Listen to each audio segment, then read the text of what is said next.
TDP గెలుపుతో Tadipatri రాజకీయం మారబోతోందా?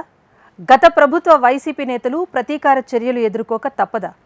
మొన్నటి వరకు వరుస కేసులతో ఇబ్బంది పడ్డ జేసీ కుటుంబం ఏం చేయబోతోంది? కేసులతో నియోజకవర్గానికి దూరంగా ఉన్న నేతలు ఎలాంటి వ్యూహాలను పన్నుతున్నారు? ప్రత్యర్థుల వేధింపులపై జేసీ మార్క్ రాజకీయం చూడబోతున్నామా? అధికారులు నేతలకు ప్రతీకార చర్యలు తప్పవా?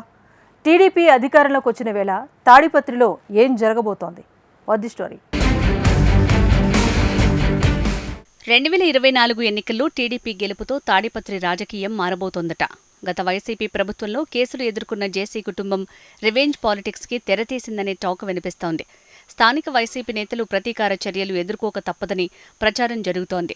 వరుస కేసులతో ఇబ్బంది పడ్డ జేసీ కుటుంబం న్యాయ పోరాటానికి దిగనుందట. ప్రత్యర్థుల వేధింపులపై జేసీ మార్క్ రాజకీయం చూడబోతున్నారంటూ టాక్ నడుస్తోంది. తమను ఇబ్బంది పెట్టిన అధికారులు నేతలకు ప్రతీకార చర్యలు తప్పవట. అనంతపురం జిల్లాలో తాడిపత్రి నియోజకవర్గానికి ప్రత్యేక స్థానం ఉంది. ముందు నుంచి ఫ్యాక్షన్ మూలాలు ఉన్న ప్రాంతం కావడంతో అక్కడ రెండు వర్గాల మధ్య నిత్యం గొడవలు పరిపాటిగా మారాయి. గత ప్రభుత్వంలో తాడిపత్రి మాజీ ఎమ్మెల్యే జేసీ ప్రభాకర్ రెడ్డి లక్ష్యంగా ప్రతీకార చర్యలకు పాల్పడ్డారు ఆ పార్టీ నేతలు. 2019లో వైసీపీ అధికారంలోకి వచ్చిన అనంతరం జేసీ కుటుంబానికి చెందిన వ్యాపారాలపై అధికారుల దాడులు కొనసాగాయి. జేసీ దివాకర్ ట్రావెల్స్ కు సంబంధించిన బస్సులను సీజ్ చేశారు. BS3 వాహనాలను BS4గా మార్చి అక్రమంగా కొనుగోలు చేసి విక్రయించారన్న అభియోగాలపైన కేసులు నమోదు చేశారు. తప్పుడు ధృవపత్రాలు సమర్పించారన్న అభియోగాలపై వరుస కేసులు నమోదు చేశారు. ఎక్కడికక్కడ బస్సులను సీజ్ చేశారు. పలు వ్యాపారాలను నిలిపివేశారు.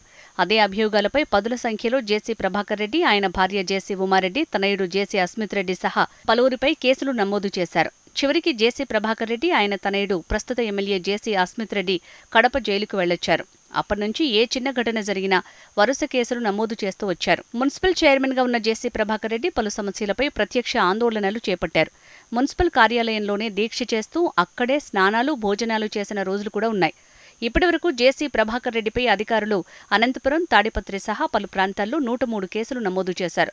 ఎప్పటికప్పుడు అధికారులు గత అధికార పార్టీ నేతల చర్యలను జేసీ తిప్పికొడుతూనే రాజకీయ పోరాటం చేశారు. నియోజకవర్గంలో ప్రధానంగా తాడిపత్రి మున్సిపాలిటీలో జరుగుతున్న అక్రమాలను ఎప్పటికప్పుడు వెలుగులోకి తెస్తూ అధికారులకు ఫిర్యాదు చేశారు. ఇసుక అక్రమ రవాణా సహా పలు సమస్యలపై ఎప్పటికప్పుడు గత అధికార పార్టీ నేతల చర్యలను ఎండగడుతూ వచ్చారు. ఆర్థికంగా, కుటుంబపరంగా నష్టాలు చవిచూసిన రాజకీయంగా ఎదుర్కొన్నారు.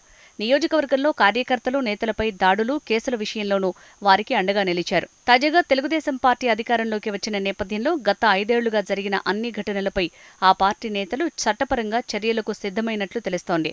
గతంలో వైసీపీ నేతలు చేసిన దాడులు, అక్రమాలపై పూర్తి వివరాలు సేకరించే పనిలో పడ్డారట. ఎమ్మెల్యే పెద్దారెడ్డి సహా ఆ పార్టీ నేతలు, కార్యకర్తలపై చర్యలకు సిద్ధమయ్యారట. నిరాధార ఆరోపణలతో పెట్టిన కేసులు, అక్రమంగా అప్పటి అధికారులు నమోదు చేసిన కేసులపైన కౌంటర్ కేసుల విషయంలో ముందుకు వెళ్లాలని నిర్ణయించారట. నియోజకవర్గ వ్యాప్తంగా జరిగిన భూ పంపిణీ, విక్రయాలు, తప్పుడు రిజిస్ట్రేషన్లపై రికార్డులు సిద్ధం చేసి అధికారులకు ఫిర్యాదు చేయాలని నిర్ణయించారట. అధికార పార్టీ నేతల ఆదేశాల మేరకు టీడీపీ నేతలు, కార్యకర్తలపై కేసులు నమోదు చేసి చర్యలు తీసుకున్న అధికారులపైన ప్రతి చర్యలకు ఆ పార్టీ నాయకులు సన్నాహాలు చేసుకుంటున్నారట. గతంలో తాడిపత్రిలో పనిచేసిన డీఎస్సీ చైతన్య సహా పలువురు పోలీసు అధికారులపై ఇప్పటికే తాడిపత్రి కోర్టులో ఆ పార్టీ నేతలు ప్రైవేటు కేసులు నమోదు చేశారు. ఎన్నికల రోజు అనంతరం జరిగిన ఘర్షణల్లోనూ టీడీపీ వారితో పాటు వైసీపీ నేతలు, కార్యకర్తలపైన కేసులు నమోదయ్యాయి. శాంతి భద్రతల సమస్య కారణంగా తాడిపత్రిలోకి వెళ్లరాదని 2 పార్టీల ముఖ్య నేతలను కోర్టు ఆదేశించింది. నియోజకవర్గంలో గత ప్రభుత్వంలో అధికార పార్టీ నేతలు అధికారులతో ఎదుర్కొన్న ఇబ్బందులపై చట్టపరంగా ఎదుర్కొనేందుకు అధికార పార్టీ నేతలు సిద్ధమయ్యారట. అక్రమాలు, ఆక్రమణలు, ఇసుక అక్రమ రవాణా వంటి వాటిపై చర్యలు తీసుకోవాలని ఫిర్యాదు చేసిన ఉన్నతాధికారులపైన న్యాయ పోరాటానికి టీడీపీ నేతలు సిద్ధమయ్యారట. గతంలో అధికార పార్టీ అక్రమాలకు సహకరించారన్న అభియోగాలపై గతంలో తాడిపత్రిలో, అనంతపురం జిల్లాలో పనిచేసిన అధికారులపైన ప్రతీకార చర్యలుంటాయని ఆ పార్టీ నేతలు చెప్తున్నారు. చూడాలి మరి భవిష్యత్తులో తాడిపత్రిలో ఎలాంటి చర్యలుంటాయో, అధికార పార్టీ నేతలు, కార్యకర్తలు ఏం చేయబోతున్నారో.